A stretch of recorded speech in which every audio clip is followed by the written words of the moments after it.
A green tinted screen and braille lettering pops up that turns into the white Lighthouse of Houston logo. The Sightless Voices Unleashing Potential cover art pops up on screen. There's a flash, then clips of Jennifer's eye, her walking down the hall, and reading braille appear.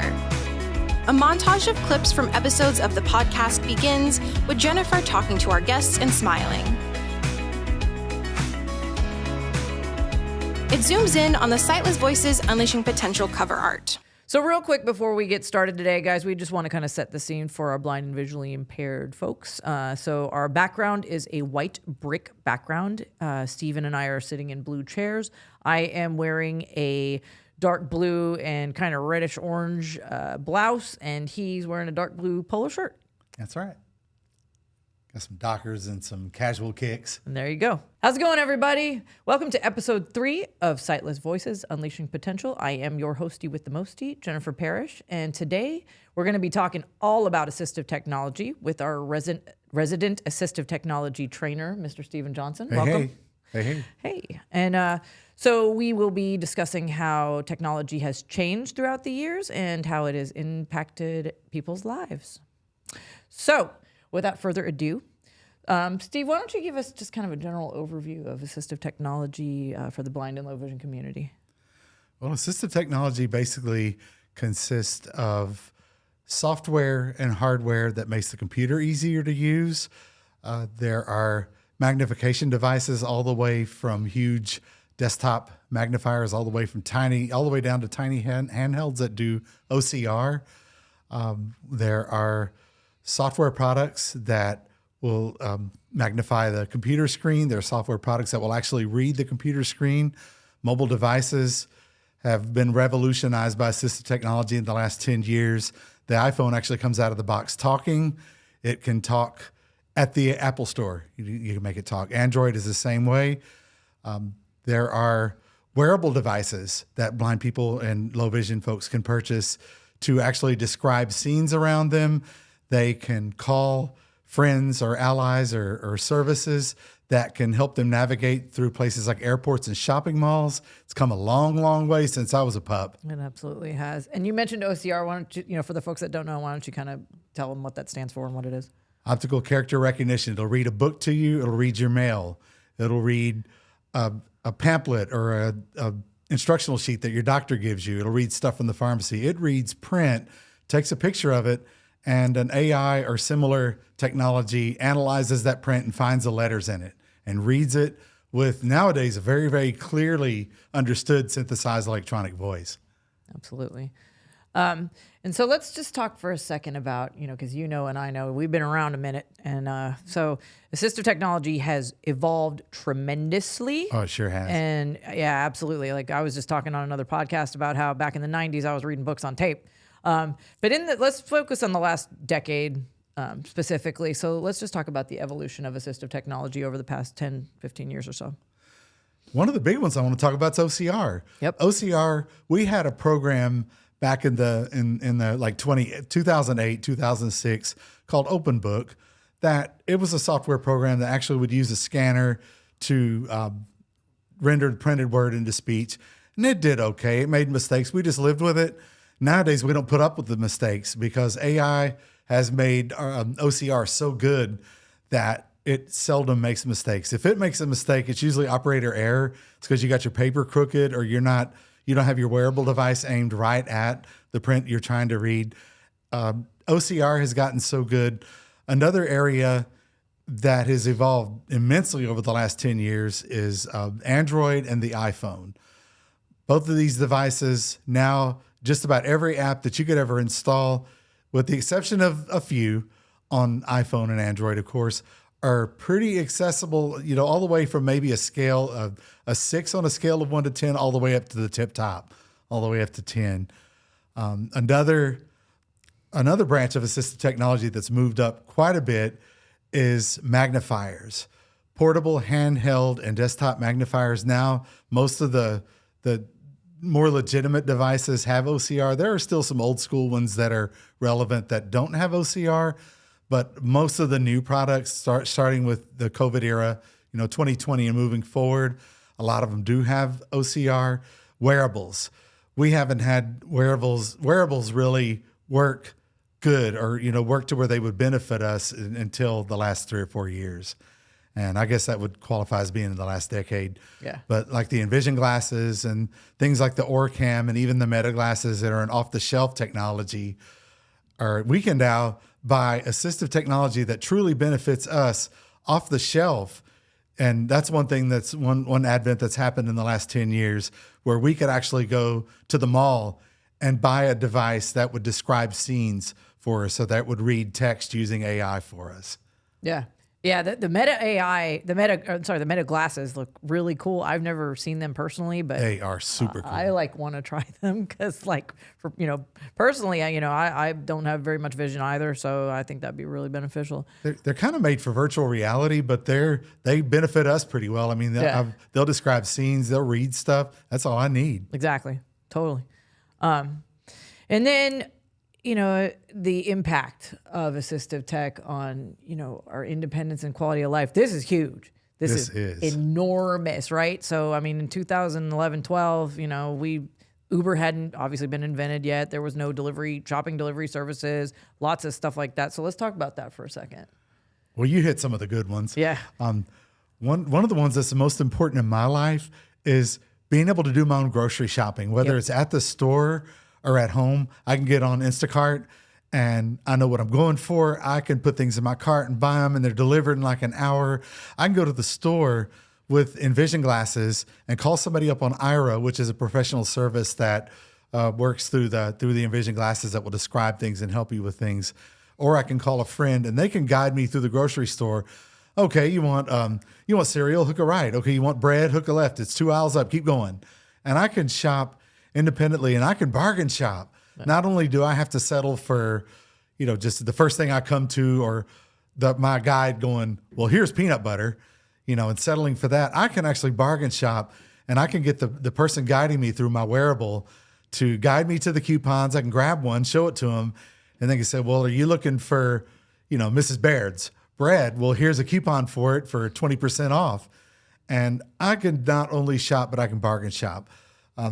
Another huge one in my life has been how good the iPhone has gotten. Yeah. The iPhone, I can order rides. I can keep my own schedule. I can keep up with my own calendar. I can do, I would dare say 98% of the things that my sighted peers can on the iPhone. I can set up meetings with people. I can work on Zoom, Teams. I can handle emails. I can search the web. Yeah. Those are two of the big ones, and not to mention the advances in computer software that have made it so much more practical and possible for us to get jobs and maintain them and be taken seriously by our sighted peers, because we can do what they can through through software technology, especially. Exactly. And one of my favorite kind of impacts too is I get to read menus. How cool is that, right? Cool. So you get on, and we admittedly, we order Uber Eats quite a bit in my household, so you can get on there. And even if you're going to a restaurant, you can go okay, what do they have? Well, normally they're on one of those delivery services or something, or their menus online. You can check it out and you can not go, so what do they got whenever you get there, and look crazy. Oh yeah. You're informed. And so I always like that. So anyhow. Okay. Well, so we've kind of covered, the basics of sort of the evolution and the impacts and things like that. So now I guess let's get to the showcasing of some of these devices. Well, I talked about the iPhone and how advanced and how accessible it has become. And I brought one with me, and I use voiceover. I'm totally blind, and I don't use any screen magnification. Although if I was low vision and I needed screen magnification, I'd have it. Because the iPhone, I have an older iPhone, but I think starting with the iPhone 13 and newer has a magnifier app that will not only magnify things that you aim your camera at, but it will also recognize text. So you could turn on magnifier and aim the iPhone's camera at some text, and magnifier is going to start reading it, which is super cool. But I use voiceover, so let's do a little demonstration. I'm going to unlock this phone, turn it up.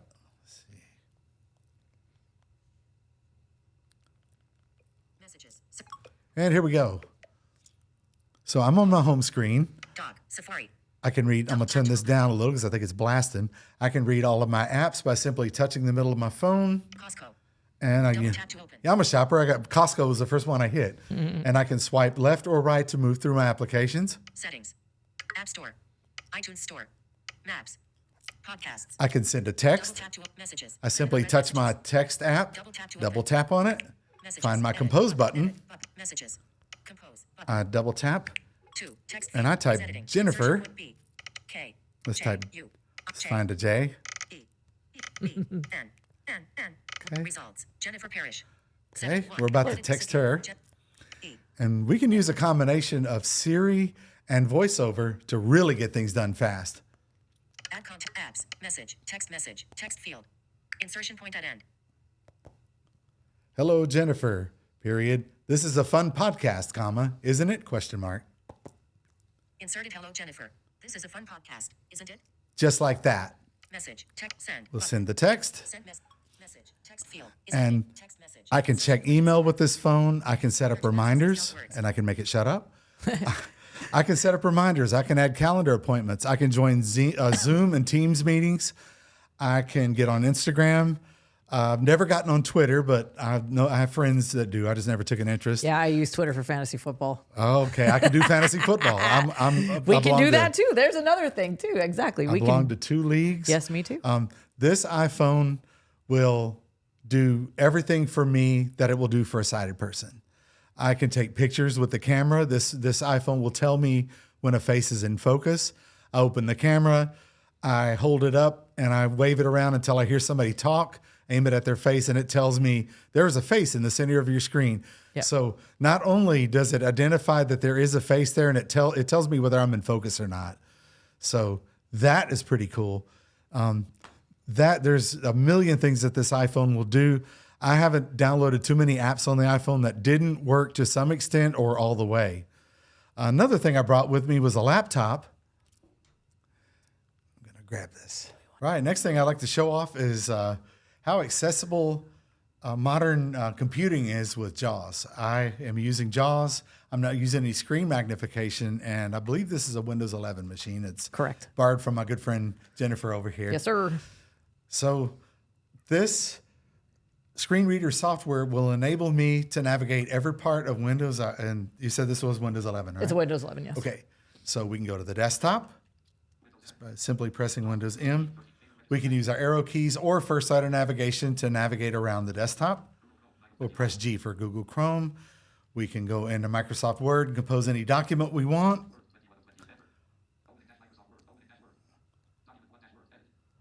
We can type, "Hello, Dolly," and we can select it. We can change the font.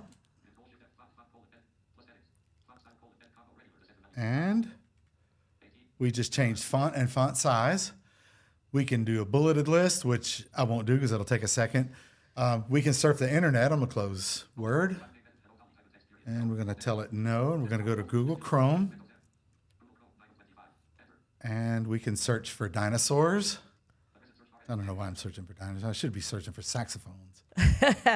A new saxophone. Steve is a sax player. I'm a horn player. By the way, he plays the horn quite well, might I add. So we just went to Google Chrome and typed in dinosaurs, and we can quickly browse through our search results just by hitting a navigation quick key. So navigation quick keys, let's kind of elaborate a little bit on what those are. Those are one key commands that allow you to navigate the screen by certain increments. Google search results are presented in the form of headings. At the top of every Google search find is a heading level, JAWS calls it heading level 3, and we can simply hit the number 3 on the keyboard to quickly browse through all Google search results. And we're going to do that. Types of dinosaurs. The best of dinosaurs. You guys get the message. We can also work with Excel, which 10 years ago, JAWS version 11 or what it was, wasn't great in Excel. We can open up Excel. And I'm just going to my start menu. Yeah, I don't think that's on the desktop. There's Excel. I'm opening it. She's got her JAWS going pretty fast. I might slow it down just a tad. Yeah. Okay, we're going to open up. Okay, we're going to open this. And I get an error because I didn't type the formula right. But That's okay. That's all right. That's what happens when it's the end of the day and you get in a crazy hurry. Correct. But it does work wonderfully. Excel works we can do pie charts. We can work with pivot tables. We can have multiple worksheets going at the same time. No sweat. Yep. JAWS is tricked out. There are these pieces of code written for JAWS called scripts. And there are sighted and blind people all over the world that write JAWS scripts and tailor JAWS to work with any off-the-shelf app that people want JAWS to work with. So if somebody buys, a piece of software like Office 365 has been totally tricked out for JAWS. Yep. Google Chrome, Microsoft Edge, Firefox, all the browsers, even some older stuff like Oracle. But when an app hits the market and us blind folks really want to use it, there's always somebody out there willing to write a JAWS script to make it work beautifully with JAWS. And that's we talked about evolution of technology earlier in this podcast. 10 years ago, there weren't as many people willing to develop stuff for us. Now there's companies competing with each other to develop cutting edge technology, especially with the advent of AI. Everybody's getting on the AI train and everybody's trying to invent accessible technology for us that is powered by AI. And that's the beautiful thing about all of it is people are competing for our love, basically, trying to invent, things that will create beautiful AI descriptions or AI this and that and the other thing. Whereas, before the inclusivity was not there. And now, app developers are kind of fighting to make sure that their stuff is accessible. And so that's beautiful. And they're popping up on the market every day. There's a new manufacturer of some new device. Yes. Accurate. And they're fighting each other, and they need to come down on the price just a tad. Just a little bit. Would be These nice, guys. But we're working, folks. Good, good tech. Something that's really versatile is still probably in the $2,500 to $5,000 range. And if the modern market could make that stuff just a little more affordable, that'd be fantastic. So let's talk about some tips for selecting, a new app or assistive technology device, so somebody's kind of maybe lost their vision recently and kind of how they would navigate that. Think about what you need it for. Yeah. If you've just lost your vision and you're trying to keep in touch with folks and you're trying to be independent at home, you're trying to shop by yourself, you're trying to pay your bills by yourself, it all starts with a good computer that's accessible to you, whether you need screen magnification or whether you need a screen reader. It all starts there. Learn the iPhone or the Android, because iPhones and Androids are just baby computers. Both are extremely accessible. Android, the word among blind and visually impaired people that have been sight impaired for a long time are that Android is on the catch-up trail. No, Android is caught up. I promise you guys. It's a little steeper learning curve than iPhone. I would say get a good phone and learn it. Sharpen your computer skills, learn JAWS or Fusion or whatever assistive technology you need to work well on the computer. If you can afford it, get yourself a wearable or have one provided for you. A wearable is going to help you out in the world. It's going to help you navigate mobility-wise, going to help you shop, it's going to help you identify things in your environment. And it's also going to help you read QR codes, which I really want to bring up because I went to a museum last year and they had all this painting exhibit came through. And to me, it was just a bunch of paintings in front of me. And somebody told me, well, there's all these paintings. And they tried to describe them. And the lady at the museum said, well, sir, they've got QR codes. So I aimed my phone at one of the QR codes. And this website opened and this audio description started playing. I had never experienced anything like that at an art museum. I've always gone and been bored. Right. I couldn't leave the place. They had to peel me out of there because I wanted to get descriptions of every one of those paintings because I'd never had paintings described to me like that before. You know, your friends, they're trying to enjoy the show and they're trying to describe. They do the best they can, but there's nothing better than a well-prepared description of something like that. And I encourage anybody, if you're marketing a product, if you're trying to show something like at an exhibit or something, put QR codes on it so that a web page opens with an accessible description of what you're showing off on it, because it'll go it'll make huge inroads for us, being able to understand what you're showing us and to enjoy it with the maximal joy that we possibly can. And we here at the Lighthouse have just implemented new business cards, and they have QR codes on them. And if you show the QR code to your phone, it'll pull up. Like, say, if I give you my business card, you scan the QR code on your phone, and it brings up my contact information, which you can then store. Cool. Do you have one yet? I do. I have gotta them. get one They're of not those. here and here, but I have them. Yes, I know you, but I still want your business card. I will hook you up. Don't worry about that. And then we also, I think, real quick before we wrap up here, we want to speak briefly about something that we've implemented here at the Lighthouse as well. It's called Right Here. So why don't you kind of give us a little overview about that? Right Here is cool. It's like talking signs, and it works through an app on your phone. You install the Right Here app on iPhone or Android, and we have beacons scattered throughout the Lighthouse that tell you where you are and tell you what's coming up. Like you'll turn the app on, and it'll the app will actually have you turn, facing. It'll tell you what's down a hall when you face it.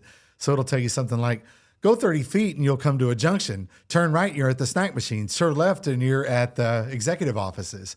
So when you turn right at the snack machines, it'll say, go straight. On your right's the activity center. On your left is the studio. And so it basically guides you through the talking signs concept through the Lighthouse. And as you walk through the Lighthouse, it picks up on signals from different beacons, the app does. And the beacons broadcast to your app what information they contain. So like if I'm coming up on the beacon for a junction to turn right and to go to the activity center or to turn left and go to the pool, it's going to say, up ahead, turn right to go to the activity center in 30 feet, turn left to go to the pool. And it's really a great medium to guide us through the Lighthouse, especially if we're newcomers, or if you get somebody here that's got the app that's never been here and they're trying to find the low vision center. They walk in the door and it says, welcome, you've just entered the front of the, I can't remember exactly what it says. Yeah, it's something the like, lobby or something. The lobby. And Thomas will greet you, our receptionist. Go straight to go to the low vision center. Turn right to go, to go to the snack machines. And it guides you pretty much every step of the way. And it doesn't bug you as you walk 20, 30, 40 feet. Yeah. It will give you cues as needed. It's been calibrated over the months that we've had it. It started off kind of A little shaky. It was shaky, telling you to turn, and you'd feel a wall. You say, "Well, I don't know. I guess I don't need those to be cane turning." skills, kid. Use those cane skills. But now it's a lot more accurate as far as telling you when to turn and telling you when something's actually coming up. It tells you where bathrooms are. It says if you turn right, there's a men's and women's bathroom. If you keep going, there's the pool. If you keep going, there's the art center.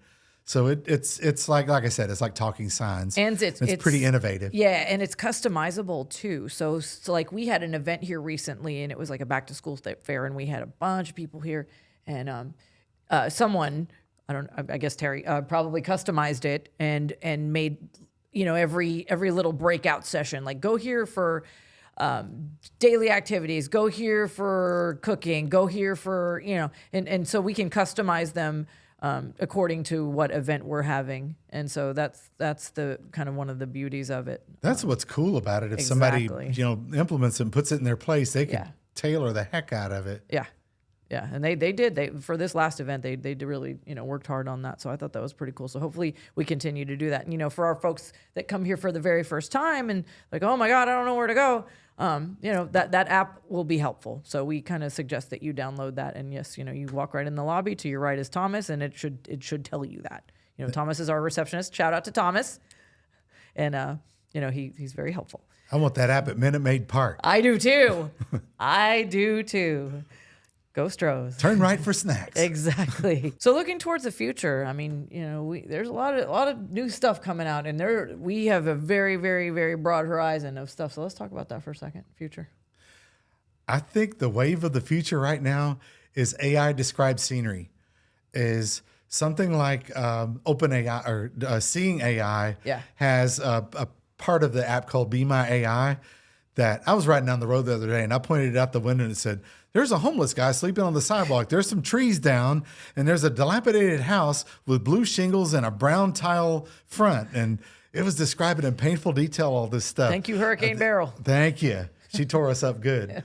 But I think the wave of the future is the things that OpenAI can do and the things that different sources of AI technology can bring to scene description, to text reading, to analysis of routes. Like if we're walking somewhere with our cane and we can ask the AI, I am walking to Kroger's. How far am I? Based on the scene around me or based on what you see in front of me, give me explicit directions to get to Kroger's. And it's going to do that a heck of a lot better than even modern non-AI powered technology. I think the wave of the future is AI and AI powered scene description. AI is huge. I'm so excited about all that, man. We're in for some stuff. All right, so today we kind of talked about, technology, the evolution, the impact, how we can, it's helping us do our jobs more accurately and professionally, and, access and increasing our accessibility. And so, and also, on the recreational side of it as well, we can shop, we can play fantasy football. We can, read menus. And all. We can get to the airport. Yeah, exactly. We can get to the airport. Yeah, and through it. We can find our gate. Correct. No sky cap needed. Exactly. So, and I mean, it's beautiful. So I hope everyone enjoyed today's episode. If you did enjoy today's episode, please like and subscribe. And you can find our podcast on your Apple, Spotify, or wherever you get your podcasts. And we thank you guys for joining us today. Thank you, guys.